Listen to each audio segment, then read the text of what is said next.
metropolitana e um pouco além, né? São Luís do Purunã, região metropolitana de Curitiba. Então, está sendo uma troca muito frutífera. Quem era uma pesquisadora da minha rede virou também uma amiga, uma pessoa com quem eu tenho tido um prazer enorme de trocar experiências e ideias, muitas ideias. Então, eu espero realmente que seja o início, uma intensificação de uma troca e o início de trocas nossas. Y también doy las bienvenidas a las personas que nos escuchan desde Argentina. Me disculpen que mi español no está muy bien. Hoy día yo hablo portuñol. Una vez yo hablaba español. Pero yo espero que a través de esta visita de Yanchen y nuestras conexiones, que podamos trabajar más juntos y juntas y hacer crecer este campo de investigación que se demuestra cada vez más reconocidamente importante. Y bueno, entonces voy a dejar que Yanchen se introduzca ahorita, que dé unas informações. Boa tarde, agradeço muito o convite e a oportunidade de estar aqui com vocês hoje. Eu sou Yanchen e sou aluna do programa de doutorado na Universidade de Exeter, na Inglaterra. Y lamento mucho que no puedo continuar en portugués y quiero darle la charla en español. Pero bueno, cualquier cosa, si no me entienden, avísenme y voy a tratar de hablar más despacio o de aclararme. Antes de comenzar, me gustaría también agradecer mucho a toda la gente que ayudó en la organización de este evento y a Miriam, que en estos últimos días me recibió en su casa, fue muy hospital y me ha enseñado muchas cosas en muy poco tiempo de este sitio hermoso y de sus culturas ecuestres. Así que muchas gracias. Y es por este evento. Es muy lindo estar aquí, me encanta. Y ojalá la próxima vez voy a poder dedicar más a aprender también portugués. Bueno, con esta presentación, a ver si sonamos.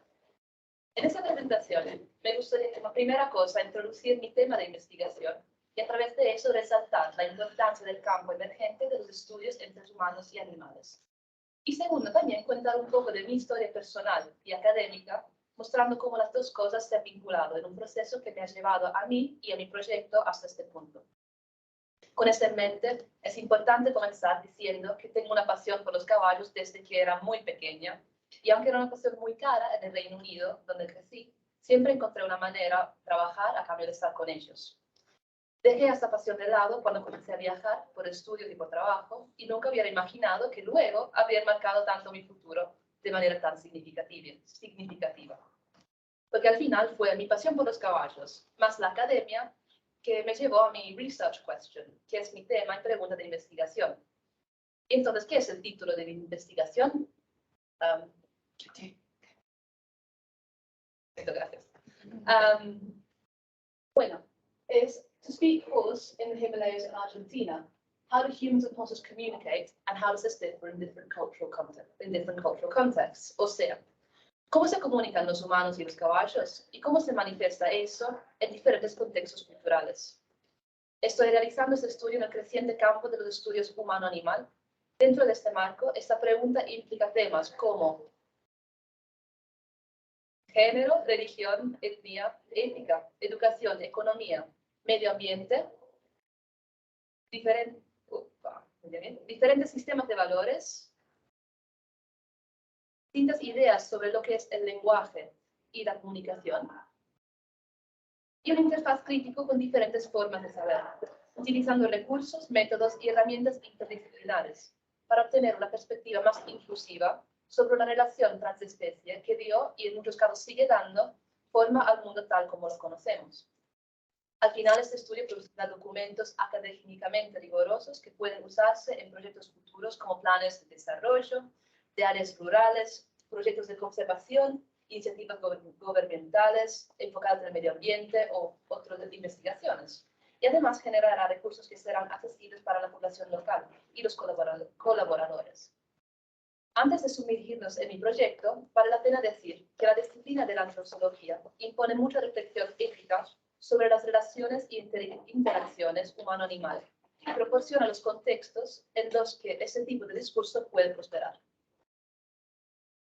Por ejemplo, actualmente formo parte del grupo de mi universidad IRIS, que reflexiona sobre un empático vivir con o junto a otros animales, un respeto por ellos como sujetos autónomos, un intento de captar, siempre que sea posible, sus perspectivas, así como las de los sujetos humanos, y una comprensión holística del contexto dentro del cual ocurren las interacciones, soportando el hecho que la investigación académica relacionada con la comprensión de esas interacciones entre especies debería tener alguna aplicación práctica significativa y, en última instancia, mejorar la vida de nuestros sujetos de investigación. Los estudiantes son alma de ese grupo, creando un ambiente amigable y abierto a jóvenes académicos y a personas que son nuevas al campo o que a lo mejor vienen de otros campos. Organizan congresos, actividades y redes internacionales y acompañan el proceso de investigación, siempre proporcionando nuevas ideas y reflexiones, tanto prácticas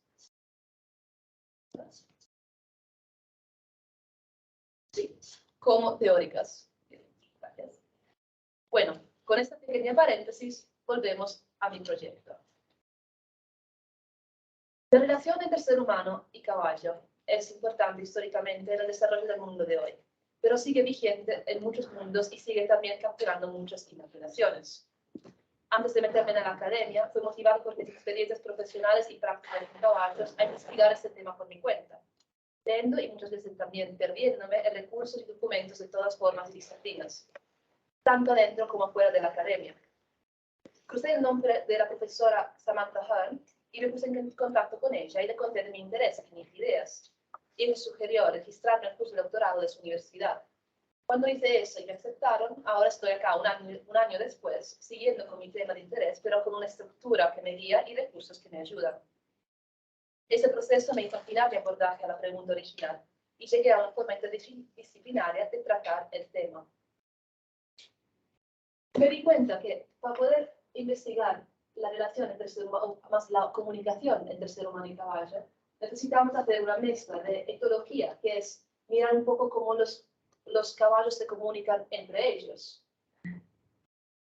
También tenemos que mirar la antropología, hasta cómo los seres humanos entre nosotros comunicamos sobre los caballos. Y al final encontré esa, la antrozoología, que me deja mezclar estas dos cosas, adentro también con otras disciplinas. Que eso fue una opción muy buena para investigar este tema. ¿Puedes volver de uno? De todos modos, mi experiencia personal trabajando con caballos me daba una cierta inquietud con algunas teorías y reclamaciones universales de las varias disciplinas en que me estaba metiendo. Así que elegí de dar a mi estudio un elemento comparativo entre los sitios que no tienen nada que ver uno con el otro, ni por patrones sociomigratorias humanas, ni por genética directa de los caballos. Esos dos sitios son la Reserva Natural de la Laguna de Giancanello, en Mendoza, Argentina, y el Valle de Limay, en la frontera entre Nepal y Tibet. Empezamos con una pequeña introducción a cada uno. La relación entre humano y caballos fue crucial en la región del Himalaya, pero a menudo se pasa por alto en visiones eurocéntricas. Aquí los caballos fueron extremadamente importantes para las estrategias militares que permitieron la expansión del imperio tibetano entre los siglos VI y IX, y como la expresión del historiador tibetano Denis Twitchett, con referencia a la competencia entre el imperio tibetano y la dinastía Tang en China. Para los dos imperios de esta era, el control de los pastos de los caballos era una fuente de poder tan potente como el control de los campos petrolíferos clave en el mundo moderno. Esto para dar un poco una idea. Los caballos también eran fundamentales para los medios de vida locales y los estilos de vida nómadas. Por ejemplo, sus usos iban desde viajar hasta trabajar la tierra e incluso la producción de bienes consumibles como leche y pelo o cuero para varias herramientas. Los caballos también formaban parte de redes más amplias, incluida las rutas de la seda y la administración, lo que significaba que eran clave para el comercio y el correo, y tenían interfaces regulares con otras culturas de caballos, como la de Mongolia. La importancia de los caballos en el funcionamiento de las sociedades del Himalaya en este momento significaba que eran extremadamente preciosos, y las tierras de pastoreo de caballos a menudo eran motivo de disputa o incluso de guerra. La importancia simbólica del caballo en el contexto social y religioso también fue enorme, y en algunos casos se mantiene hasta la actualidad. El caballo es un símbolo auspicioso tibetano muy importante, que ahora se ha extendido por todo el mundo en forma de las banderas tibetanas que quizás habrán visto. En tibetano, estas banderas llevan el nombre de su figura central más común, el Lungta, o el caballo del viento, un símbolo de bien ser y buena fortuna a lo largo de la cultura del Himalaya. En la frontera montañosa entre el distrito de Umla, en el extremo occidente de Nepal y la región autónoma tibetana, encontramos el valle y el pueblo de Lini. El paisaje y la cultura son típicamente tibetanos, al igual que el idioma local dominante. El monasterio de Lini es muy antiguo y en sus paredes muestra una deidad muy importante a caballo. Este es un motivo común en el simbolismo tibetano y muestra a los caballos como un puente entre lo mundano y lo divino. En esta zona, los caballos siguen teniendo una gran importancia simbólica, que, entre otras cosas, significa que la condición del caballo o la tropilla se ve como un reflejo de un individuo, una familia o una comunidad, su prosperidad y su estatus social. Aquí la cultura del caballo nos recuerda de las prácticas medievales europeas, al igual que en muchos aspectos de la vida cotidiana. Eso se debe en parte a la lejanía del área, que es 2 vuelos internos y 7 días a pie, desde la capital Katmandú, la desconfianza hasta la influencia externa y un fuerte espíritu de preservación de una forma de vida tradicional.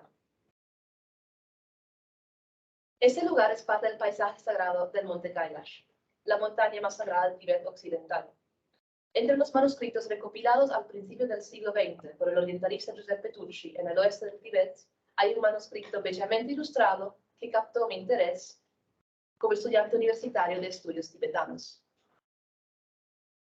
Se estima que es una compilación del siglo XVIII, de varios textos de lugares y épocas distantes, que se remontan a la reunión médica internacional, y bastante cosmopolita, promovida por el emperador tibetano Chisom Detsen a fines del siglo VIII. El texto aún no ha sido traducido por completo y es un trabajo duro, os prometo que es muy difícil, es lleno de errores ortográficos, pero es muy interesante. Y habla de prácticas de equitación, la atención médica y genealogías, y dota al caballo de conciencia, percepción y en ocasiones incluso cognición discriminatoria. En el contexto tibetano se clasifica al caballo como un ser sintiente, sentient, y se le atribuye un principio de conciencia, namshe. Ambos elementos nos califican a nosotros, seres humanos, y a ellos, caballos, como entidades atrapadas dentro del ciclo de renacimiento continuo en los diferentes reinos de existencia. La rueda de la vida, o samsara, que podemos ver en esta imagen,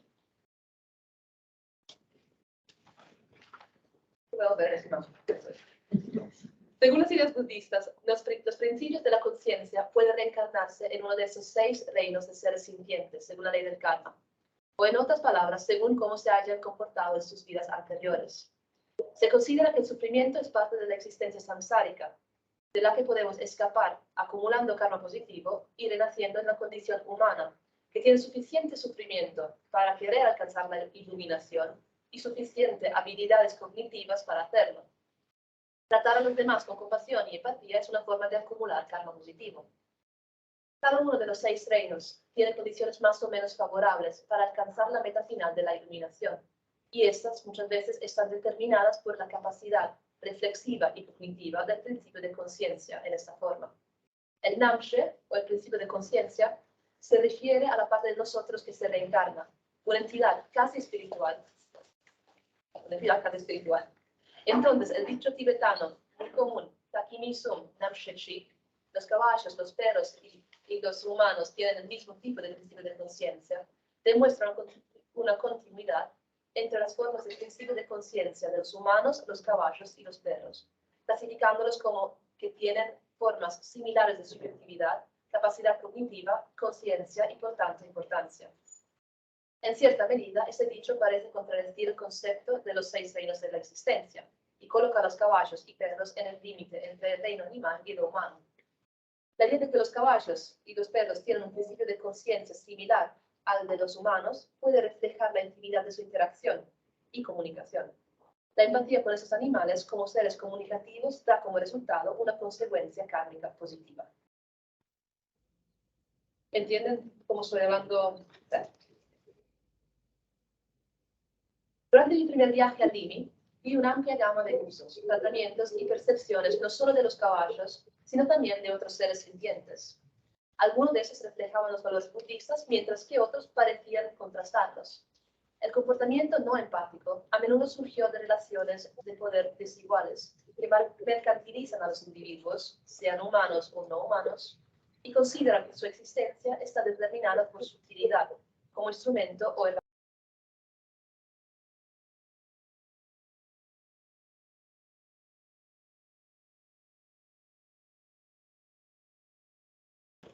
¿Sigo? Sí. Vale. Gracias por la paciencia. No, Bueno, estamos nós todos aprendendo. bueno, esta tecnología, ¿no? Situado al otro lado del mundo de los Himalayas, hay otro lugar donde los caballos y la comunicación humano-caballo son igualmente importantes y parte de la vida diaria. En Argentina, los caballos llegaron con el colonialismo y con un marco religioso católico-cristiano, predeterminado que ve a las criaturas de Dios al servicio de los humanos. Esta base se mezcla con otros elementos como las ideas secularizadoras más recientes y una espiritualidad New Age que incluye un redescubrimiento de la herencia indígena. Deseo realizar mi trabajo de campo en este contexto, en la Reserva Natural de la Laguna de Giancanelo, en Malargüe, Mendoza. Al igual que en Limi, este área alberga cientos de caballos semisalvajes, en múltiples tropillas. Los caballos siguen siendo una parte fundamental de la vida y la actividad diaria, y la comunicación interespecies sigue siendo una parte fundamental de la relación y colaboración entre humanos y caballos locales.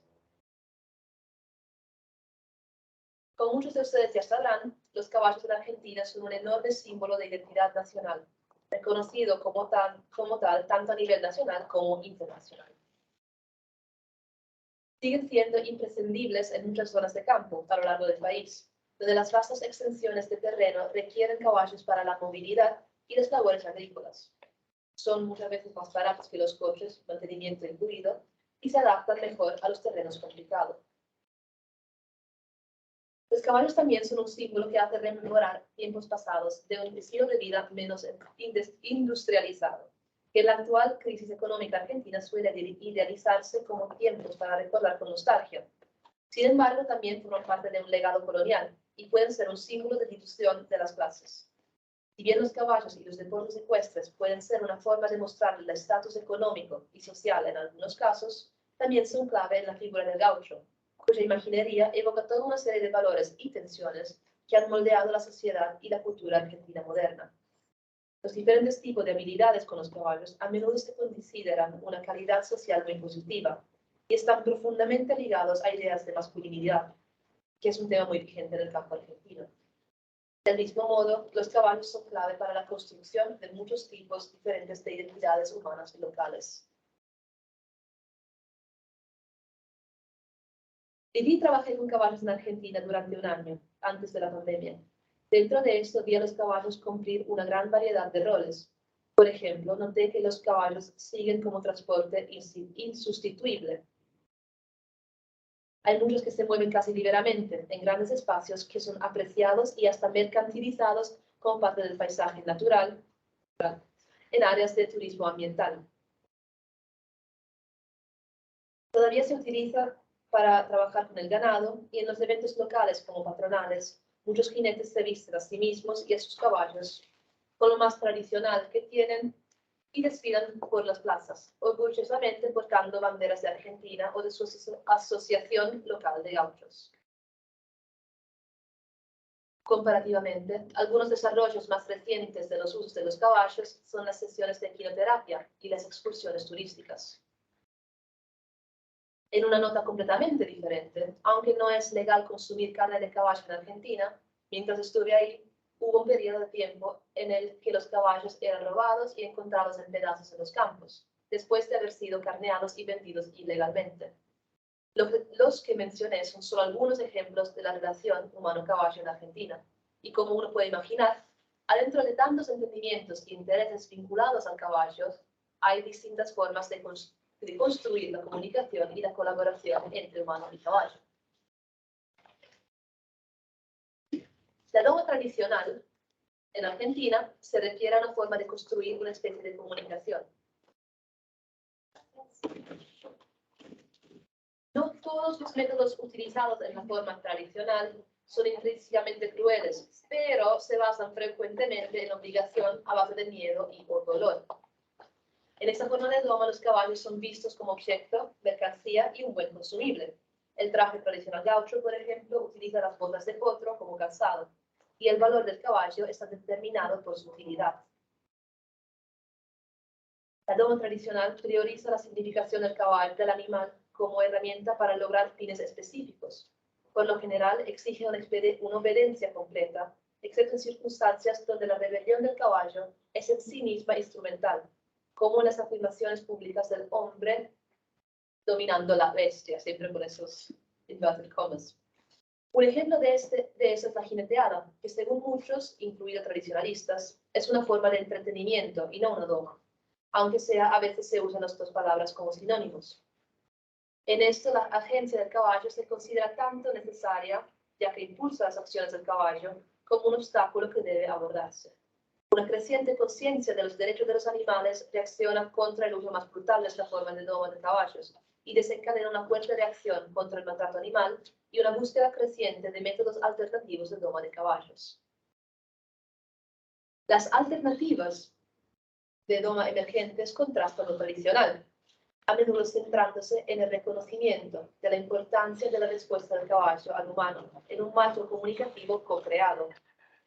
Estos enfoques se basan en la idea de una interacción dinámica de dos vías.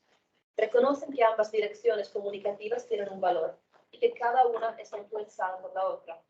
También hay variaciones dentro de esos enfoques, que muestran diferentes percepciones humanas de la sentiencia y capacidad cognitiva del caballo. Pero un factor común es una lectura detallada de las acciones y reacciones del caballo y, por lo tanto, un reconocimiento y el valor del caballo como actor subjetivo. El domador Guillermo el Paisa González, de Tras la Sierra, por ejemplo, basa sus métodos de doma en interpretar el comportamiento del caballo, reconociendo lo que llama la intención y dejándolos elegir entre lo más fácil y lo más difícil. Atribuye la comunicación y colaboración entre el mismo y el caballo a una serie de supuestas elecciones y sus resultados. Este proceso reconoce la agencia del caballo en términos de subjetividad, capacidad cognitiva y sintiencia. Al mismo tiempo, el perfil humano de este domador, o amansador, como quiere ser llamado, se basa mucho en los valores y herencia de lo que es la tradición criolla y la imagen del paisano, que a veces está en tensión con enfoques no centrados en humanos. Acabo ahora de terminar un trabajo de campo preliminar en Argentina, donde estoy hablando con domadores y domadoras, o amansadores y amansadoras de caballos, académicos y explorando el campo, que sea académicamente y también prácticamente. Ese tipo de tensión ha sido un patrón común a lo largo de mis entrevistas y experiencias. Si bien las formas de doma alternativas reflejan la idea tibetana y budista de sintiencia, la creencia religiosa en el contexto argentino parece ser menos prominente que en el Nepal y, por lo tanto, menos influyente en la construcción de marcos comunicativos entre especies. En Argentina, los diferentes lenguajes de caballos y humanos y su establecimiento parecen estar más vinculados a construcciones de identidad complejas con múltiples orígenes, sistemas de creencias y pautas morales enormemente diferentes. Lo que podemos concluir de la situación en Argentina, como en Nepal, es que la comunicación importa. Además, no siempre es necesariamente el humano que moldea el caballo, sino también el caballo el que moldea el humano, tanto en el sentido del conocimiento práctico y corporizado, como en la construcción de identidades. Durante mi estudio crearé un diálogo entre diferentes domadores y domadoras de caballos, Esto luego se extenderá a un análisis etológico de las prácticas de doma y una discusión sobre algunas afirmaciones etológicas sobre el comportamiento del caballo. A través de eso, espero crear una interfaz de diferentes tradiciones de conocimiento. Con esto en mente, quiero volver rápidamente a los principios de la antrozoología que mencioné al principio. Al centro de mi estudio es la producción de recursos que no se limitan al mundo académico. Quiero usar las idiomas y los lenguajes locales de cada sitio para crear material escrito y audiovisual que estará disponible en diferentes plataformas y formatos. Esto es para que los resultados de esta investigación sean accesibles para todos y que esos puedan, ojalá, influir a quienes conviven, colaboran y se comunican con los caballos a diario, a pensar y tratarlos más como seres sintientes y actores subjetivos. Como mencioné anteriormente, espero también que mi tesis proporcione una base académica sólida para proyectos futuros, por ejemplo, en conservación, impacto, advocacia o desarrollo. Además de ser parte de mis propios principios de investigación, los resultados prácticos son uno de los principales criterios para las solicitudes de financiación. Vivimos ahora en un tiempo en el que están cortando las ciencias sociales por todos lados. Pero en un mundo en el que los lazos profundos entre lo humano y lo no humano son cada vez más evidentes e importantes, todavía hay algunos fondos disponibles. Todavía estoy al comienzo de mi investigación y lo que les he presentado hoy es solo una descripción general de cómo se están combinando mi experiencia previa, mi trabajo de campo preliminar y mi desarrollo académico. Este proyecto, que nació como curiosidad personal y espontánea, ahora tiene una estructura y un cuerpo que me ayuda no solo en el desarrollo del concepto, sino también en el planteamiento metodológico del proyecto, su análisis teórica, su búsqueda de financiación y los objetivos finales.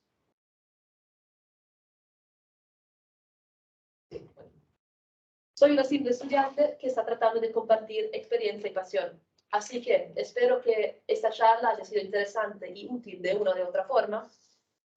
Sé que Brasil también está a la vanguardia en estudios multiespecies y siento que fomentando vínculos y discusiones que cruzan países, especies, idiomas y disciplinas es emocionante y fructífero.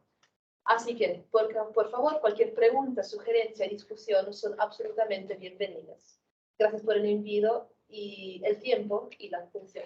Muy obrigada.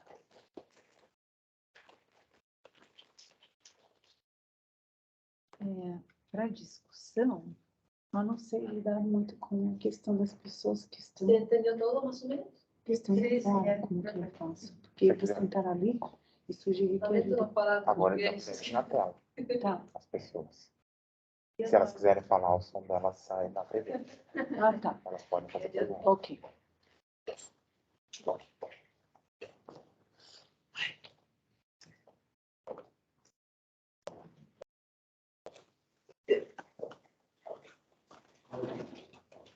Muito obrigada, Yantina. Bom, eu sou suspeita, eu gosto muito dessas discussões. E, para mim, até uma coisa que a gente tem conversado é que, na pandemia, a tendência de reconhecimento das nossas diversas conexões com o mundo natural, com outras espécies, assim como uma necessidade muito forte das pessoas nos espaços do rural, da natureza, fora da cidade, tudo se intensificou, né? E, apesar disso, também nós sabemos que as nossas temáticas, elas estão chegando muito timidamente agora aos espaços da antropologia e da sociologia.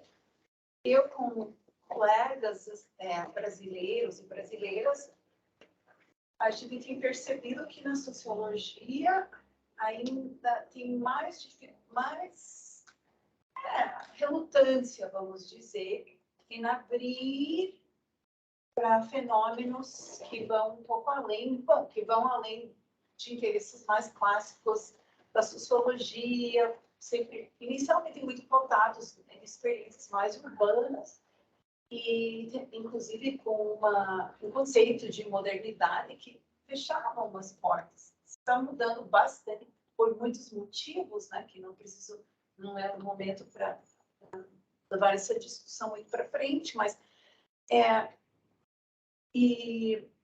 então assim, nós estamos aqui para iniciar novas trocas, continuar com as que a gente está estabelecendo, não sem certa dificuldade. E eu gostaria muito que, se vocês tivessem perguntas, que pudessem fazê-las, que podem fazer em português, em espanhol, mesmo em inglês, se alguém quisesse. E também que, né, pois isso também traz à tona a questão da nossa internacionalização, que eu sempre digo para as minhas alunas, para os meus alunos, que se é uma coisa que precisamos cultivar, e uma parte também é prática, é linguística também. Então, estamos aqui para que vocês coloquem suas questões. E eu digo, me desculpa, é que eu nunca conduzi uma reunião híbrida. Então, eu sempre brinco, é um pouco como o Mago de Oz, né? Tem uma cabeça, nomes em algum lugar, eu não sei nem para onde olhar, mas vamos aprendendo. Então, quem quiser fazer uma pergunta, pode falar. Vou perguntar em português, né, caso você não entendeu. Eu entenderei, senão Vou tirar a máscara. Porque meu espanhol é péssimo para falar no francês.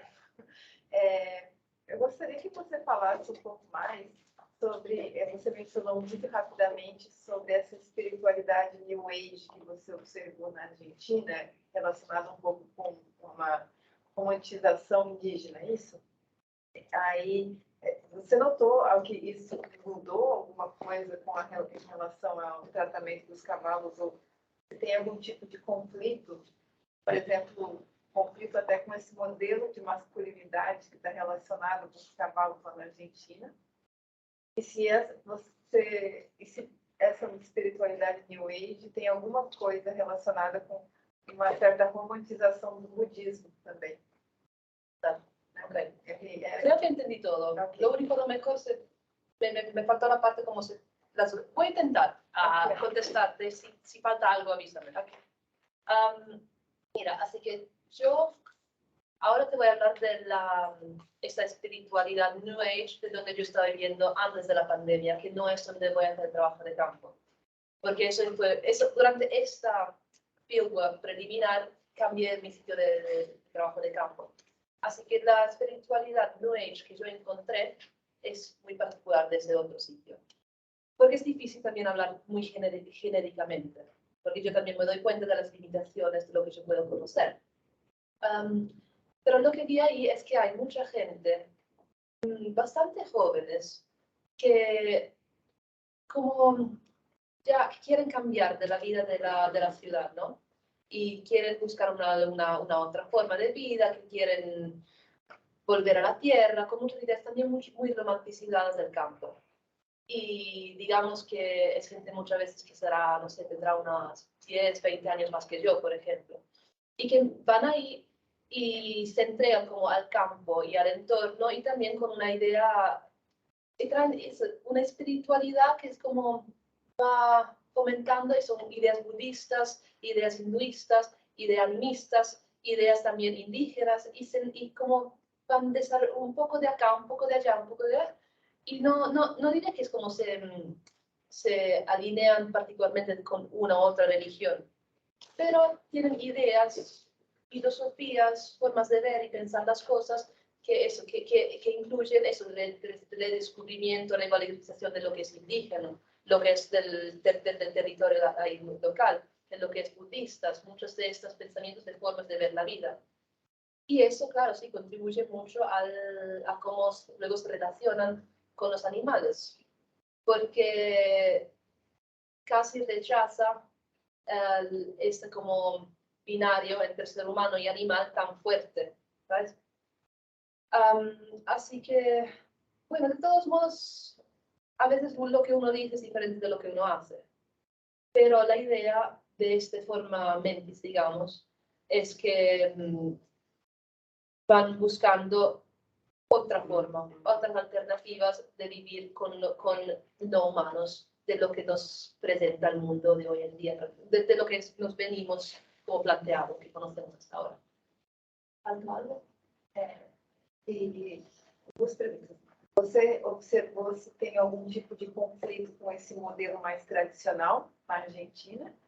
E se essas pessoas mais relacionadas com o meio, elas tendem a ser, também ter, por exemplo, uma dieta vegetariana?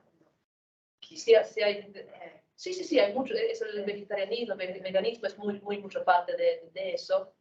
Y bueno, que se vaya en conflicto, ¿no?, con la forma tradicional es interesante, porque bajo algunos puntos de vista, yo creo que hay una cierta convivencia a distancia. No es como si hay un, sí.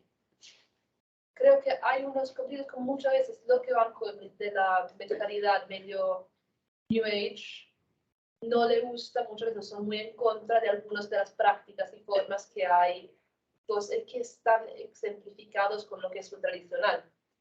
Pero también hay mucho reconocimiento de que la gente que a lo mejor vive en un sitio, lo conoce bien y usa las formas tradicionales, también tiene una cierta sabiduría y conocimiento del terreno, de sus procesos, de sus animales, de los equilibrios que hay en el territorio, que a lo mejor gente de afuera no conoce. Así que hay una relación muy particular acá, así que no diría que podría llamarse ni un conflicto ni un andar de acuerdo. Es como una... Sí, es un entremedio donde hay... Eso, es igual. Bajo algunos puntos de vista son en conflicto, bajo otros se llevan bien. Parece que temos uma pergunta. Boa tarde, que seria a do Daniel, não sei de quem era, do Daniel ou do Miguel? Não, desculpa, é mal. Ah, Tem a opção mãozinha mesmo, mas tem, não mas é isso pra- não é. Não. Ok. Isso era wishful thinking. Quero ver muitas mãos com muitas Se eu perguntas. entendi na sua exposição sobre Himalaia, tem uma passagem em algum momento dessa noção de espiritualidade para a noção de necessidade. Por favor, poderias falar un poco más? Claro, es que es muy difícil, porque el tema es que, bueno, uno vive con esta mentalidad. Bueno, digamos que el Himalaya ya es una región que el budismo es la religión principal.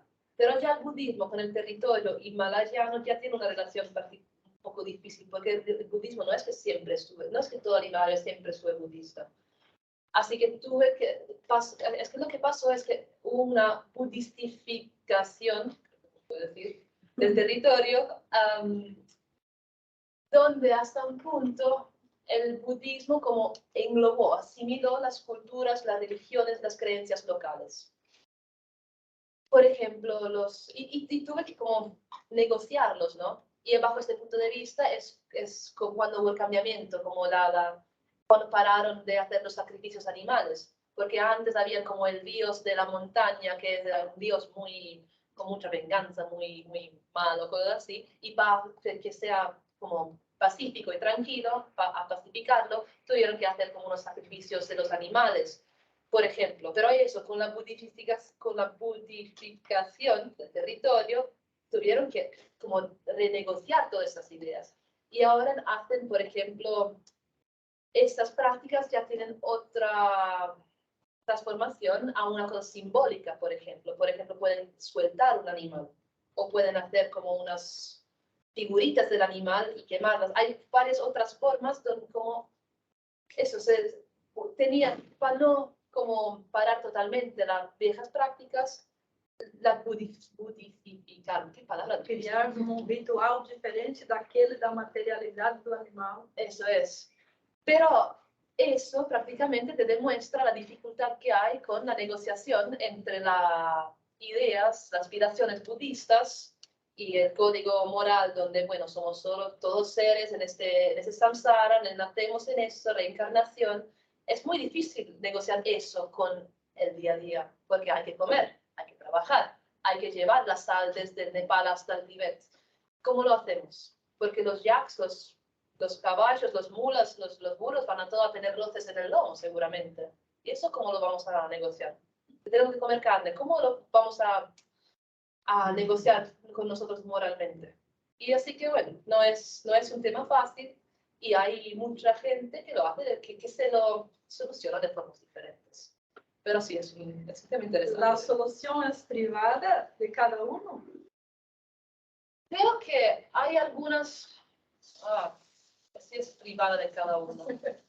Cada uno tiene su forma diferente, eso sí, pero creo que también hay algunas soluciones que muchos como adhieren a esto y dicen, bueno, sí, con esto ya está bien. ¿Sabes? Acho que a minha pergunta entra um pouco nesse ponto, assim, mas em relação ao comer a carne do cavalo. Você falou que na Argentina é proibido, mas acontece esse prático, né? Como que seria isso lá no Himalaia? Eu acredito que com o budismo não faça sentido nenhum, né? Comer a carne do cavalo. Mas acontece de uma forma mesmo que não seja moralmente aceito? Ou como essas pessoas lá no Himalaia reagiriam simplesmente pela ideia de comer a carne do cavalo, se em algum momento isso acontece?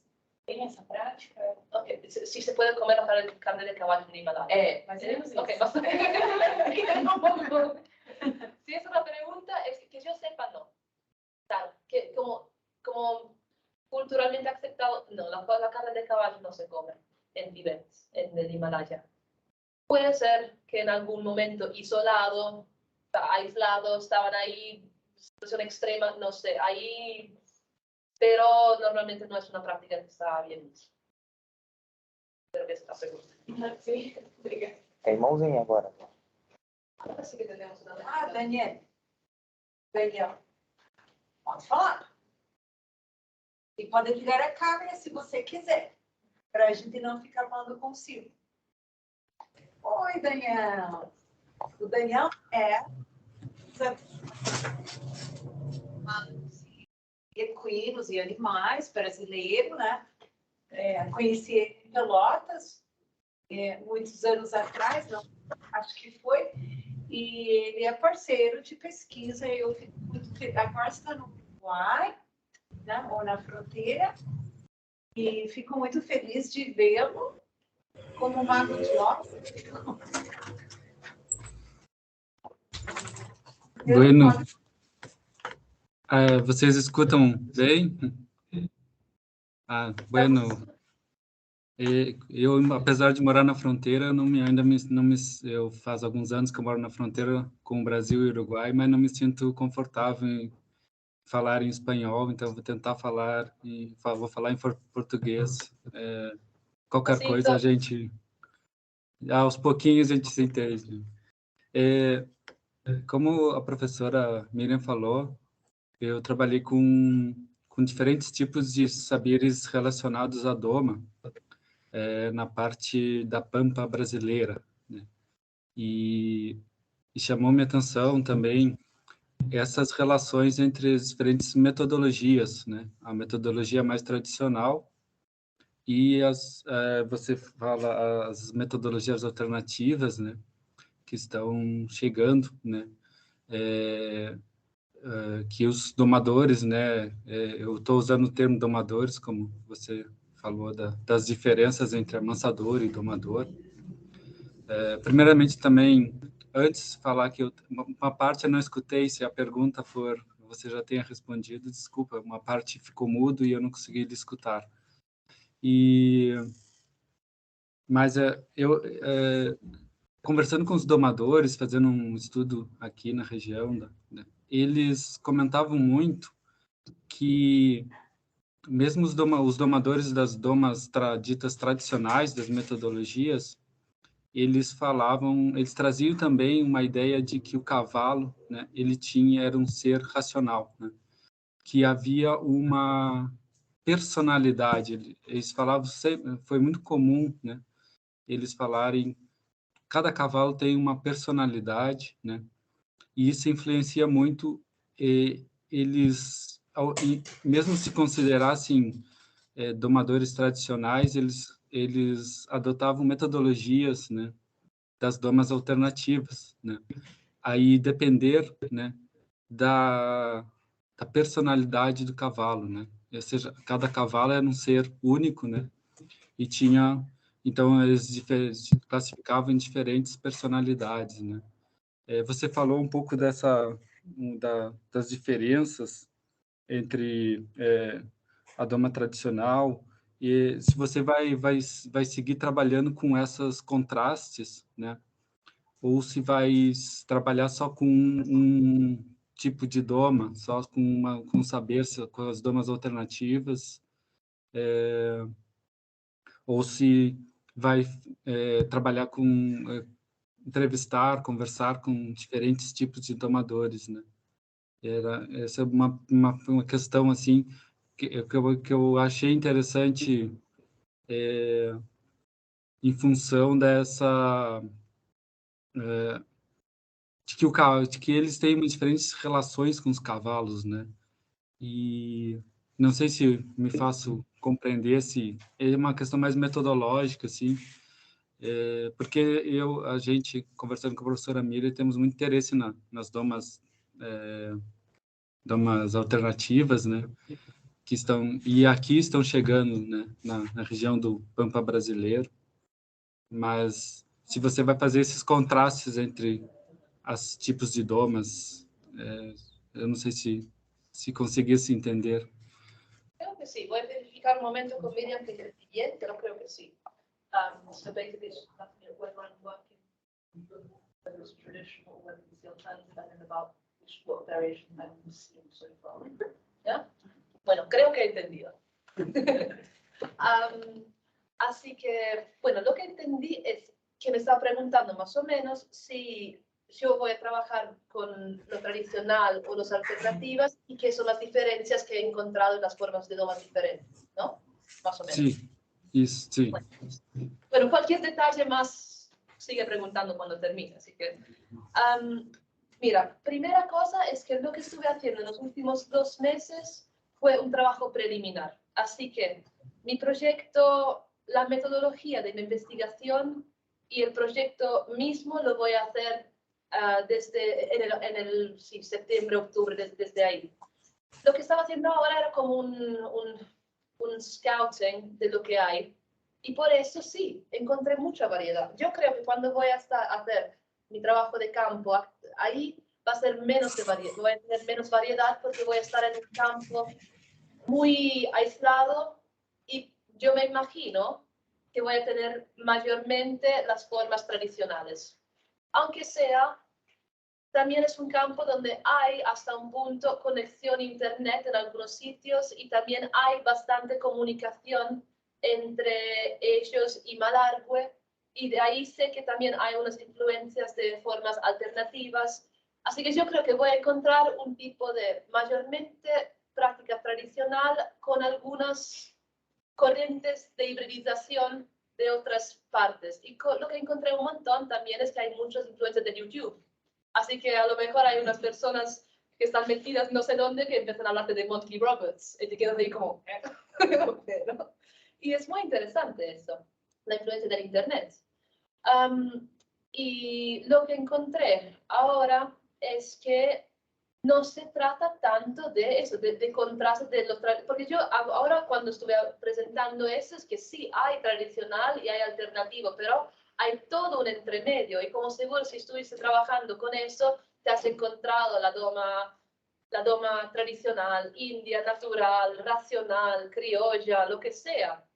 Y cada uno tiene una definición levemente diferente de estas cosas. Y cada una de estas palabras está muy cargada. Como que sea racional. ¿Qué significa racional? ¿Qué significa natural? Así que cada uno de esos tiene mucho peso y cada persona que lo usa de forma diferente.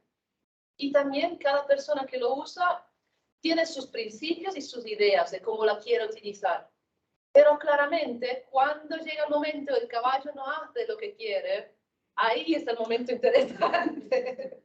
Por eso te digo, yo lo que hice ahora es que yo estuve hablando con unos domadores, amansadores, entrenadores, que me dieron la charla, que me hablaron de lo que le gusta hacer y los principios de su doma, y eso es muy interesante. Pero creo que de eso, a seguir una persona que doma un caballo desde el empiezo hasta el final, me da a dar unos resultados muy diferentes de lo que uno dice, ¿no? Y no hay, está súper bien eso, lo veo como una forma muy buena, pero lo que trato de decir ahora es que lo que tengo de información de mi trabajo preliminar es solo una idea de lo que voy a encontrar cuando estoy con las personas seguidos por unos cuantos meses, como cada día detrás de ellos, hola, ¿qué haces hoy? Ahí ya va a salir diferente la situación. Pero bueno, no sé si te contesté bien. ¿Algo más? Não, não tá. Pero intercambiamos emails, me encantaría saber más de tu trabajo y bueno, vamos a seguir hablando. Sim, gostei também muito eu achei muito interessante também a sua proposta, né? E nós trabalhamos aqui, vou falar mais devagar, né? Mas aqui estamos trabalhando em uma forma de reconhecer o saber da doma de cavalos como patrimônio cultural do Brasil, né? Dentro de uma ideia de um reconhecimento desse saber ligado a uma relação mais ampla de saberes com a pecuária, né? Com as ganaderias da Pampa. Então, é muito interessante saber como é visto, né? E a gente sempre teve essa curiosidade de ver como é a doma na Argentina, né? Como é a doma no Uruguai, né? Eu posso lhe colocar em contato também com pessoas aqui do Uruguai que estão estudando a doma também. Me encantaría. Podemos fazer. Tendría que volver, ojalá, septiembre, octubre, y ahí tener más tiempo, así que sería genial si podemos encontrarnos de persona en algún momento y no, sería genial. Sim. Muchas gracias. Bueno, gracias. Acho que a gente poderia conversar um pouco sobre as dimensões de gênero, que nós conversamos tanto, que todo mundo hoje em dia que estuda culturas equestres reconhece a feminilização das diversas práticas equestres como tendência, na verdade, global, mas, claro, se desenvolve de uma forma diferente nos países nórdicos da Europa, na América do Norte e na América Latina, por exemplo, né? E essas particularidades dizem muito, mas eu, como pesquisadora da área, desde 95, eu realmente estive exatamente em uma janela temporal para perceber a aceleração da feminização das práticas equestres nas práticas equestres campeiras brasileiras, né? E que tem muitas dimensões. Começa provavelmente com a participação das meninas e das mulheres adultas em atividades equestres de comunidades populares, né? Porque a história dos esportes de elite é um pouco diferente. Se feminilizou antes, né? De certa forma, ou pelo menos de forma... Não sei se isso é verdade, porque o que rola no meio rural pode não ser percebido pelas pessoas que estão estudando os fenômenos, né? Então, depende muito de onde você está olhando. Eu tenho também essa impressão, mas depois passou muito por uma geração de meninas que chegaram nas universidades e para estudar veterinária, para trabalhar com grandes animais, né? Inicialmente, o que eu vi aqui no Paraná eram meninas mais de classe média que tiveram contato com o cavalo através desses esportes mais elitizados, como o hipismo clássico. Mas isso também, porque como a gente sabe, pela entrada já elitizada nas universidades no Brasil, né? Então, não era um caminho muito aberto para pessoas do rural e muito menos para meninas. Agora, hoje em dia, tem jovens que entram nas universidades pelas cotas ou que conseguem estudar medicina veterinária numa universidade particular ou fazem um curso de zootecnia porque não conseguiram entrar na veterinária.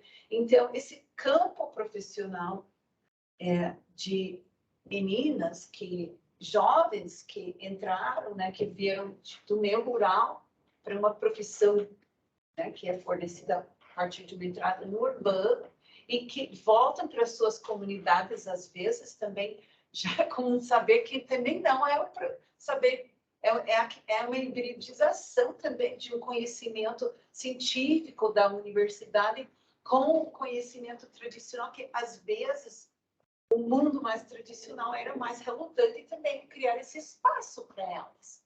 Por isso, poucas domadoras, talvez mais veterinárias do que domadoras. São coisas que eu vou pensando, né? Por outro lado, nós temos um esforço muito interessante que partiu do Paraná, né?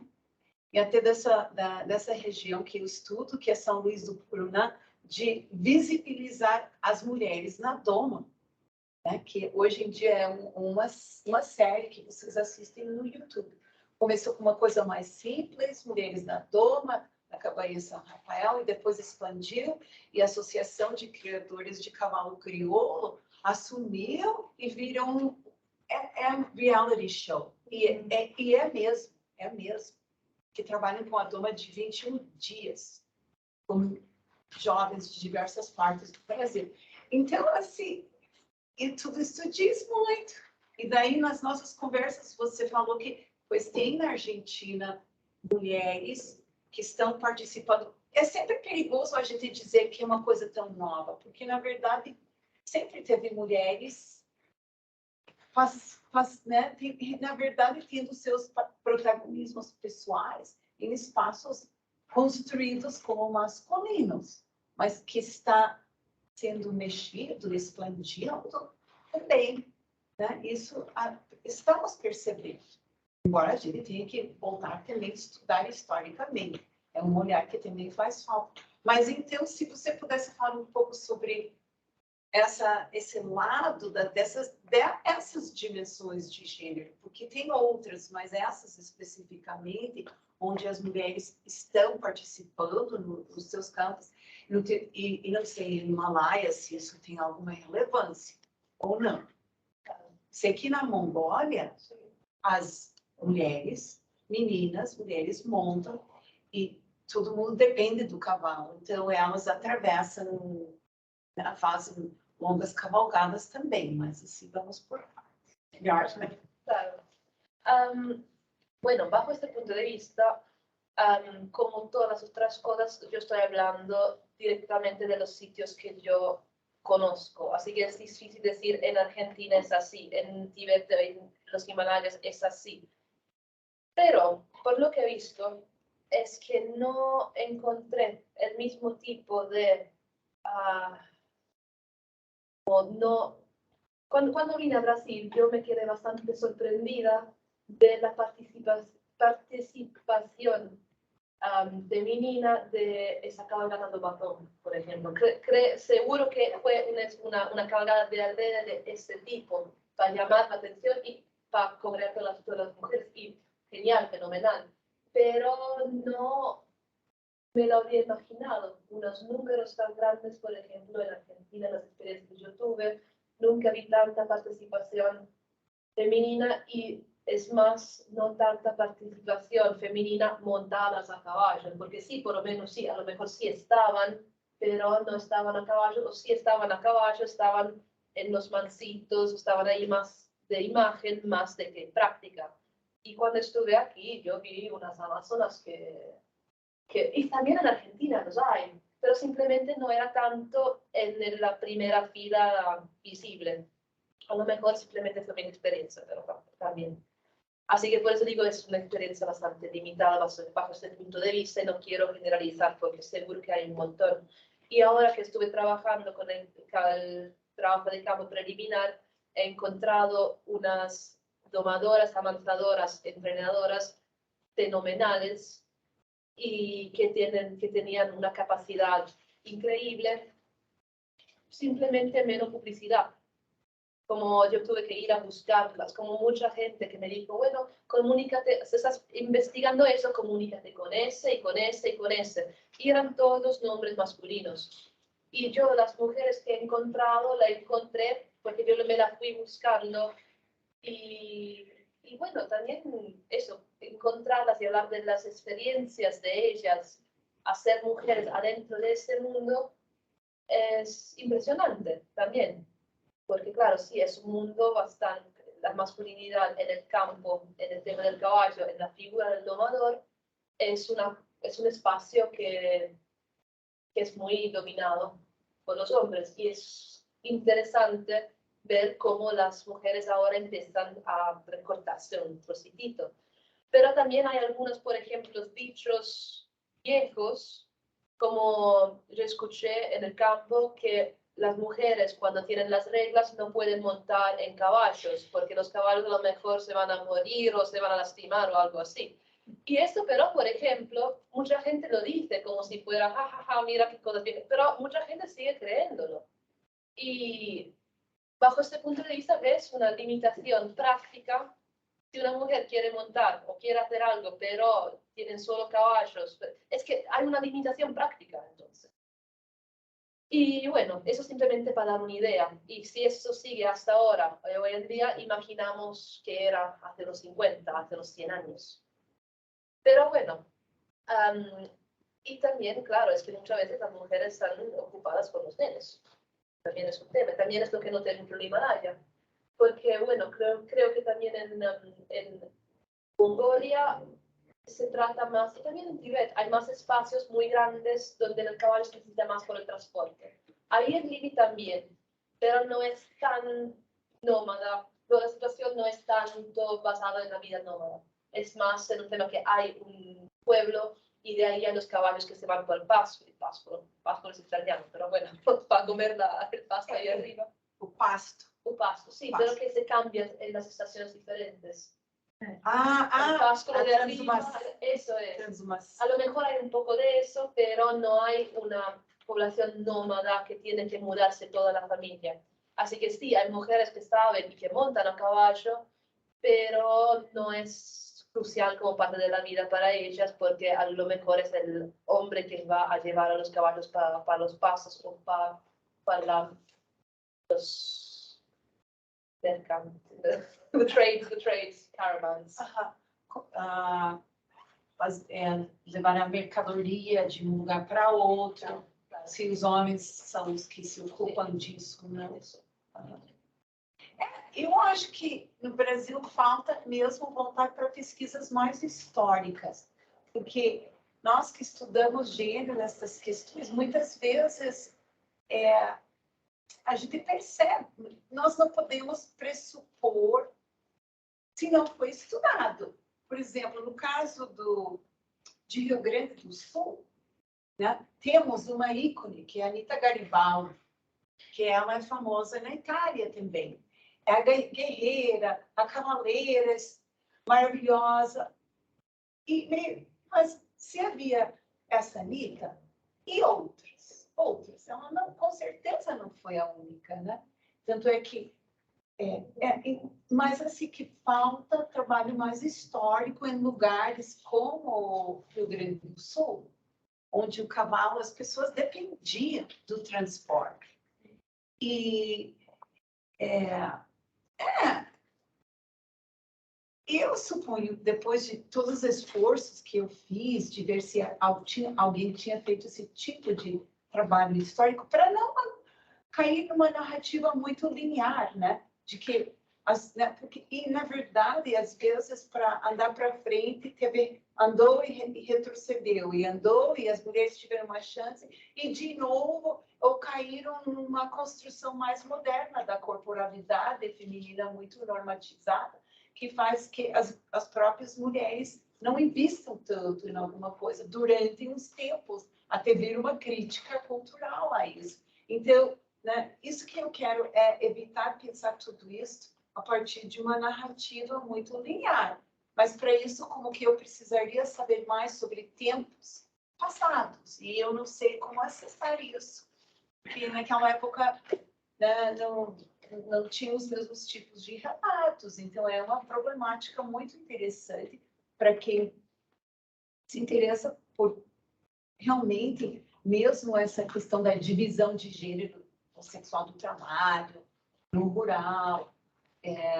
E eu acho muito importante, inclusive, porque que a gente vê, por exemplo, em São Luís do Purunã, com a turistificação, quem vai da comunidade local, as pessoas que trabalham com os cavalos, todo mundo pode ter um certo saber, tem muitas mulheres que montam e tal, mas na hora de ter que trabalhar na economia turística local, elas vão trabalhar nos hotéis e nas pousadas, em restaurantes, né, sabe, nas ocupações tradicionalmente femininas, né?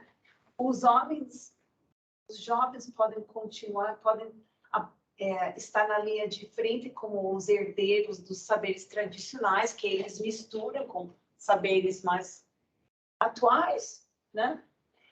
E daí, outra vez, a coisa interessante é ver que as mulheres podem voltar a se inserir se elas vão para a universidade, ou se elas obtêm alguma formação a nível técnico que dê legitimidade para elas estarem entrando.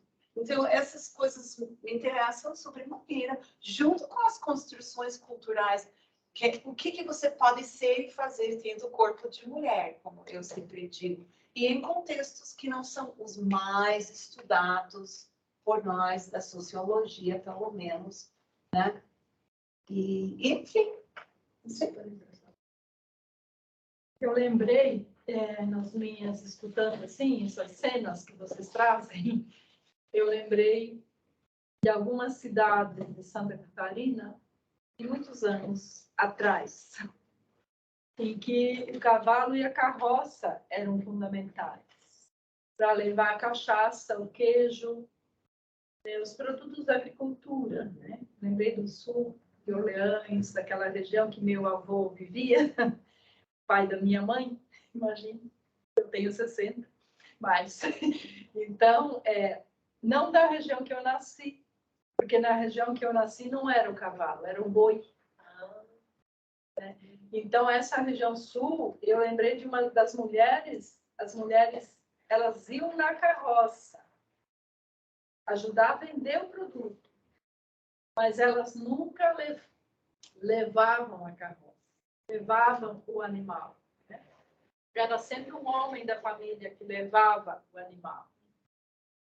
Então, e hoje essas pessoas desta região, elas cavalgam.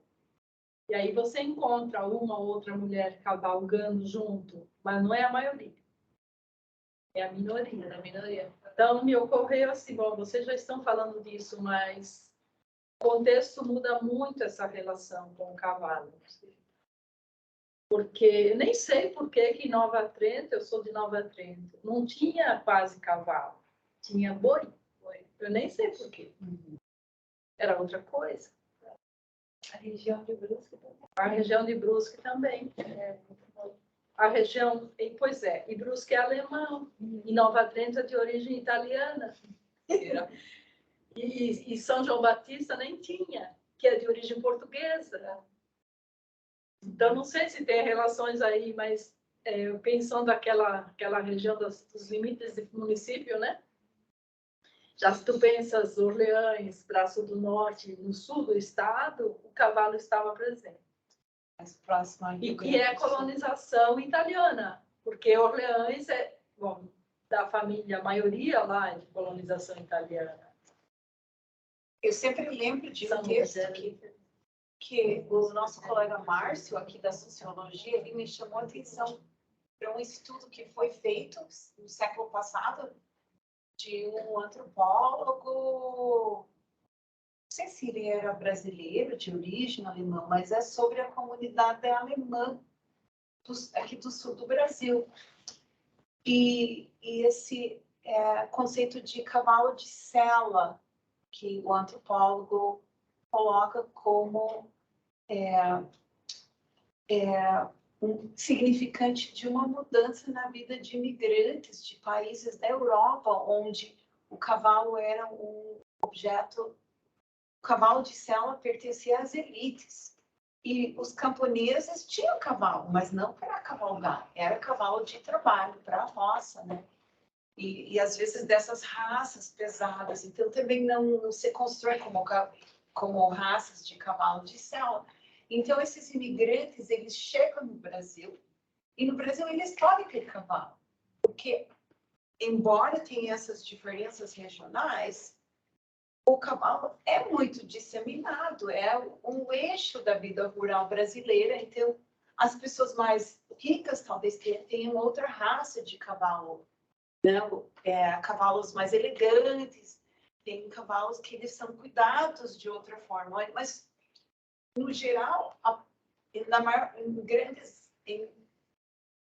vastas regiões do Brasil há culturas equestres populares. Então, né, tem isso de que para esses camponeses era uma dádiva da sua vida no Brasil, porque na Alemanha eles eram servos, mais ou menos, ou agricultores familiares pobres, que chegam aqui e aquele animal que significava riqueza e nobreza na Europa, eles já têm que aprender, né? Então, assim, realmente são questões contextuais e provavelmente que explicam trajetórias de mulheres e de homens em lugares onde falta, de repente, uma mão de obra. O pai pode depender do trabalho da sua filha em relação aos grandes animais, né? Que esse tipo de história que eu ouvi muito. E sempre tem algumas pessoas que são transgressoras, e eu particularmente tenho, até quando trabalho na letras, trabalhei com mulheres aventureiras e viajantes, e às vezes elas realmente são mulheres que têm uma proposta de, né, no século XVII, XVIII, transgredir normas de feminilidade e ir lá e fazer as mesmas coisas que os homens faziam, né? Então, eu particularmente sou fascinada com isso, mas eu sei que são trajetórias que têm um destaque geralmente pouco comum, né? Em relação aos animais, acho que também, conforme o contexto, há que se considerar que, por vezes, as mulheres são obrigadas a fazer o trabalho com os animais. Eu fui obrigada. Assim?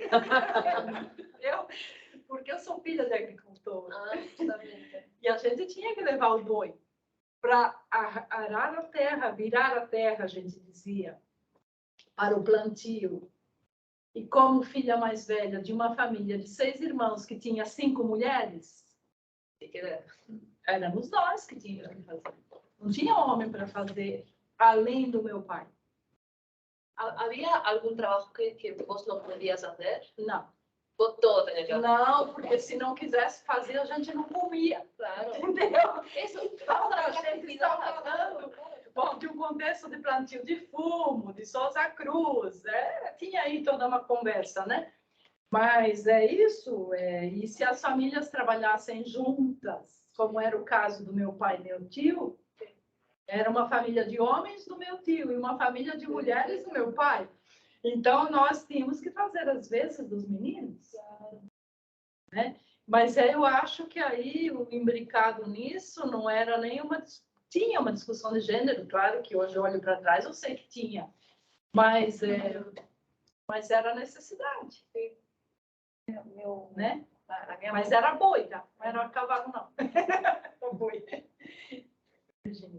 Não, é só ia completar, que a minha mãe viveu num contexto parecido, né? Ali em Brusque e tal. E ela conta só que a única diferença é que o avô dela era considerado um homem bom, porque deixava as mulheres ficarem em casa, não irem para a roça quando elas estavam menstruadas, sabe? E ele era considerado um homem bom, porque era muito comum outros homens da família falar, não, tem que ir para a roça da mesma forma, né? Tem que... Aí as mulheres, a minha mãe falou que fazia sempre as mesmas coisas, não tinha diferença. Menina e menina. E a única diferença é que quando elas chegavam em casa, elas cozinhavam, os homens não. Tinha os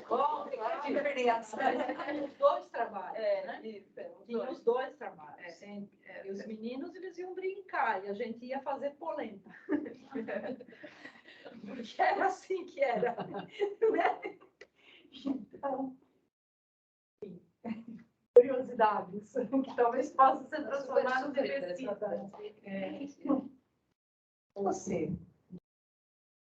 Tem uma pergunta de alguém que chegou atrasado. Eu queria saber. Tirar a máscara. Acho que pode, né, Con la gente? máscara creo que me cuesta un montón entender.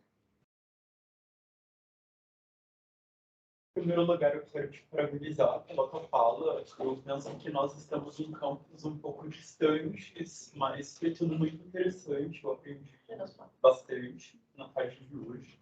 Agradeço pela oportunidade. Mas tem uma pergunta de alguém que chegou atrasado. Eu queria compreender um pouco a forma como foi organizado o trabalho de campo, a escolha do trabalho de campo. Eu compreendo um pouco o porquê da escolha da Argentina, mas me questiono sobre o porquê da escolha do Himalaia. Alguns elementos disso aparecem na tua apresentação, mas eu queria compreender um pouco do porquê desse trabalho de campo transcultural e porquê a escolha do Himalaia. Né? Ok. Bonita pergunta. Sí, total, total. Así que, si no me equivoco, me estás preguntando sobre por qué esos dos sitios y por qué, ¿qué era la otra? Por que Himalaia? ¿Por qué Himalaia en particular? Así que, bueno, el tema es que yo elegí o necesitaba buscar un sitio donde los caballos son todavía parte del día a día. Porque, digamos, podría sí hacer un trabajo en Europa, pero el caballo ya es un lujo, es un hobby, ya la comunicación, la construcción de la comunicación es muy diferente. Así que yo quería buscar un sitio donde los caballos son parte de la livelihood, como dirían en inglés. Bueno, la otra era un sitio donde los caballos son importantes, porque claro, hay muchos sitios donde que son muy vinculados a los animales, pero los caballos a lo mejor no se entran mucho. Así que necesitamos un sitio donde eran los caballos en particular, que eran importantes, y también donde había caballos medio salvajes. Ahora, ya hay un problema muy grande de decir caballos salvajes, ahí se abre todo un otro capítulo. Por ahora voy a decir caballos semisalvajes, así que viven en situaciones naturales, más o menos. Eso ya me va limitando un poco más. Y luego también quise trabajar en un sitio donde yo sé que puedo acceder a la sabiduría de esta forma, porque muchas veces lo que encontré es que expertos de caballos son bastante cerrados con las cosas que saben. No es que lo quieren compartir con cualquiera, y yo también tengo que tratar bien de respetar la forma y de que yo no quiero engañar a nadie con eso. Es un trabajo que yo estoy haciendo por los caballos y que también puede ayudar a las personas que me ayudan. Así que necesitaba trabajar en un sitio donde la gente me conoce, o más o menos que sabe de qué soy, de qué trato yo, de qué trata mi trabajo. Un sitio donde te puedo tener acceso a ese tipo de sabiduría. Eso también me va complicando un poco más la situación. Y con eso llegué a los sitios donde ya conozco. Entonces, Argentina rural o Himalaya rural, que son sitios que yo ya conocía. El hecho que yo quise hacer los dos sitios es porque si miras teorías, sobre todo las de etología, son muy positivistas, son muy universales. Y yo digo, a ver, ¿de qué se trata eso? Por eso necesitaba tener dos sitios diferentes. Pero no podría hacer como Argentina-España, porque tenemos no me da el mismo tipo de comparación como con el Himalaya, porque ahí entre los dos sitios la comunicación, las patrones sociomigratorias humanas y la genética de los caballos son muy distintas. Sí, a lo mejor habrá algún ancestro de mucho tiempo detrás, pero no tiene nada que ver con una comunicación entre Argentina y España, o aunque sea Arabia, no funcionaría. Sería demasiado cerca, demasiado influencia. Mientras estos dos son de verdad, no tienen nada que ver uno con el otro. Por eso los dos sitios. Para hacer un poco un testing de esas teorías etológicas también.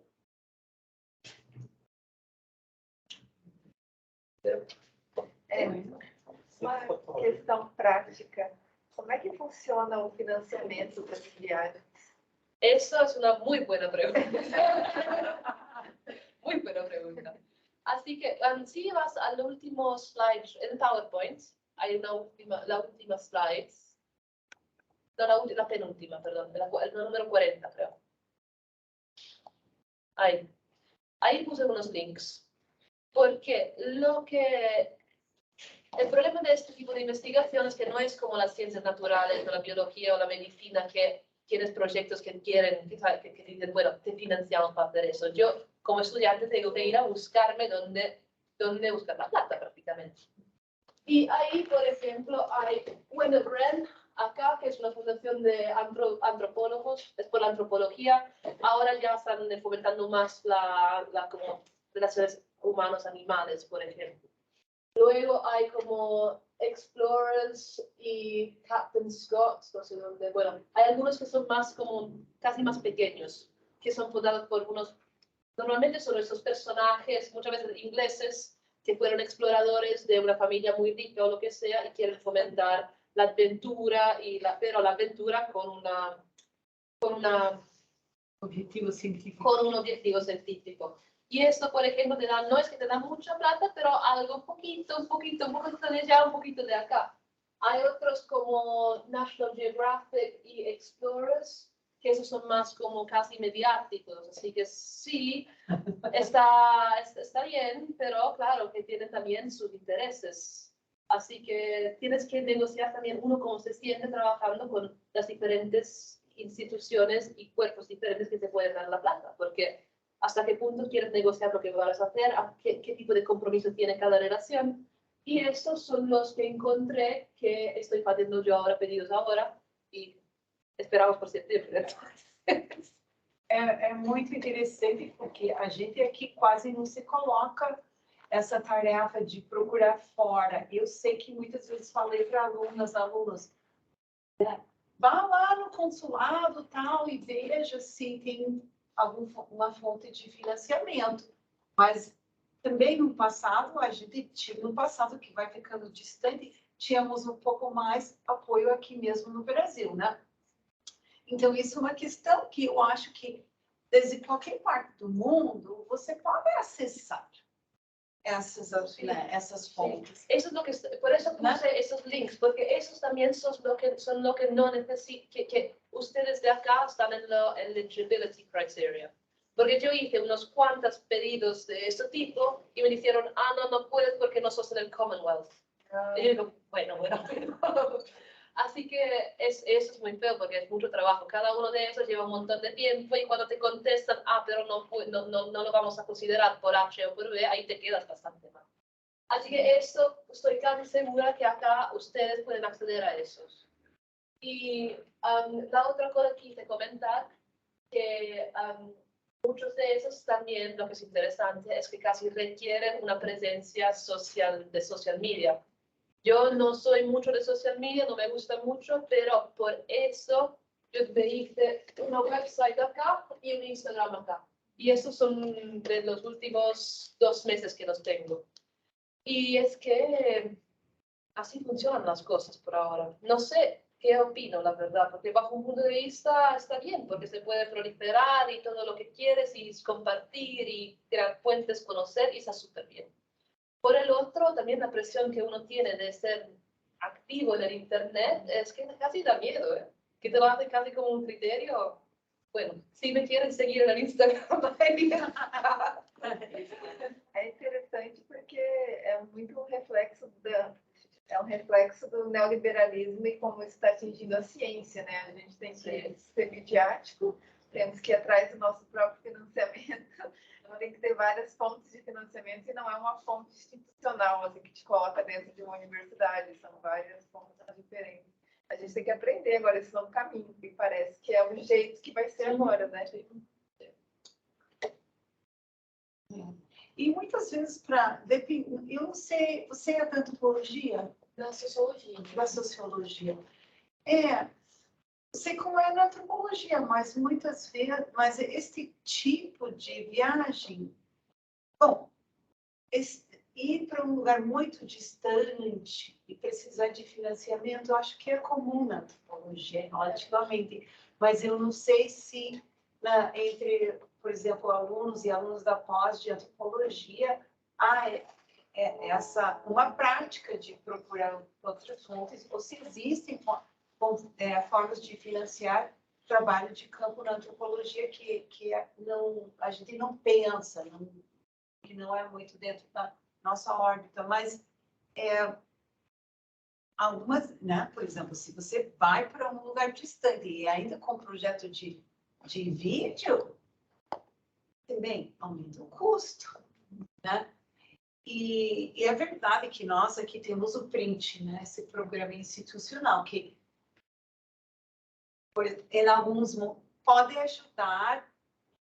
É bastante. Você tem que atrelar o teu projeto a outros e tem uma série de obstáculos às vezes. Então, assim, mais do que nunca, fontes alternativas, a gente tem que ser bastante proativa, né? E o que eu também penso é que, pois ela também é uma pessoa muito corajosa e vai, se mete em situações, às vezes, onde não é tão fácil você ser uma pesquisadora, né? Já conversamos também sobre isso, né? Então, tem essas questões metodológicas interessantes, que de vez em quando fazemos com o grupo de gênero, mas é muito também produzido no contexto. Então, se alguém vai se meter a estudar como pesquisadora da área de gênero, em lugares onde realmente são mais práticas de sociabilidade masculina, isso já também coloca uma série de questionamentos e preocupações, e entre mais distante, mais desafiador. Então, acho que inspira bastante, né, do que ela faz nesse sentido, porque nos dois campos, você é uma mulher jovem no meio que é predominantemente masculino, né? E isso me chama atenção. No, sí, eso seguramente es un tema con el trabajo en el campo. Y la otra cosa que me gusta de la antrozoología es que te deja también el espacio de usar la autoetnografía, que es muy interesante, pero yo veo también que la autoetnografía puede ser criticada porque uno no quiere hacer todo un estudio sobre uno mismo y hacer como un enorme identity drama. No se trata de eso. Porque si uno lo usa simplemente para como guiarse un momento, para ayudarte a leer, como si luego tienes todos tus datos que has cosechado y los estás analizando. Y al lado también tienes tu autoetnografía, lo que estuviste escribiendo, lo que estabas pasando en el momento, te ayuda mucho a ver lo que está pasando en los resultados también. Y creo que no se trata tampoco, no se trata tampoco de hacerlo tanto sobre la autoetnografía, pero de poder usar la autoetnografía como una llave para dejarte entender mejor los datos, porque muchas veces te da la experiencia personal, te da mucho de información sobre lo que está pasando, mucho más de lo que te daría los datos crudos, los números, lo que está pasando. Muchas veces falta algo y ahí lo puedes llenar con la autofotografía. Y muchas disciplinas eso no te lo dejan hacer. En la antrozoología, sí. La mano. Guillermo. ¿Puede hablar? Adelante.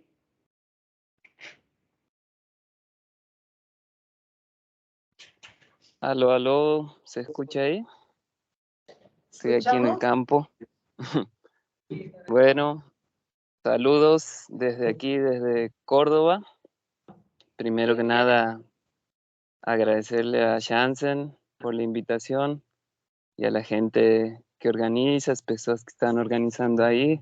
Muito obrigado. Tengo un montón de preguntas y comentarios que me he despertado, pero sé que hablaremos en otro momento. Más volviendo un poco a los caballos, ¿no? Y a la relación entre especies y a Córdoba, te iba a preguntar si, pensando el género también en las especies, ¿no? Poniéndonos especistas, si habías considerado trabajar también con las mulas, ¿no? Pensando que Córdoba, en perspectiva histórica, fue un lugar desde donde salieron las mulas que unieron el Potosí con Buenos Aires, ¿no? En la colonia temprana, y donde se dio lo que aquí le llaman el complejo ecuestre, ¿no? Que fue este movimiento indígena de relacionarse con los caballos de una manera diferente a los españoles, y que de ahí vienen quizás esto que ahora llamamos nuevas y viejas maneras de domar, pero en realidad son todas tan antiguas, solo algunas con más y menos violencia o más y menos. Bueno, todo un campo que se abre con la doma, ¿no? Pero la pregunta era en relación a las mulas, si entraban dentro de tu campo. Esa es una súper buena pregunta, porque creo que lo que me di cuenta ahora, yo siempre sabía que había algo, no solo las mulas, también estaba pensando con las vacas, porque hay unas dinámicas muy interesantes y muy importantes que no se trata solo de el diálogo ser humano y caballo, pero el triálogo ser humano, caballo, vaca, o ser humano, caballo, mulo, o simplemente ser humano, mulo. Esas también son cosas que trabaja Andrea Petit. Es muy interesante eso. Y creo que habría que trabajar con las mulas como habría que trabajar con los yaks en el Himalaya. Creo que hay muchos, no se trata solo de los seres humanos y los caballos, y tampoco con el tema de la doma podemos limitarnos solo a eso. Pero creo que vas a tener que hacer, como yo, cuando hago mi investigación de septiembre, voy a tener eso en mente y voy a hacer como notes y grabar y lo que sea pensando que ese es un tema importante. Pero no creo que va a entrar centralmente ahora en la tesis misma, porque yo creo que ya ahora tengo mucho, que creo que ya voy a tener muchos datos que me van a dar más que por una tesis. Por la comparación por los dos sitios, por el contexto, por todos los temas, creo que los voy a mencionar y voy a decir que es una cosa que necesita más trabajo y ojalá en algún momento lo voy a poder trabajar más también. Porque sí, es muy importante y muy interesante. Pero gracias. Gracias a vos y a ustedes. Gracias por venir, participar, escuchar em português. Querida, sou, né?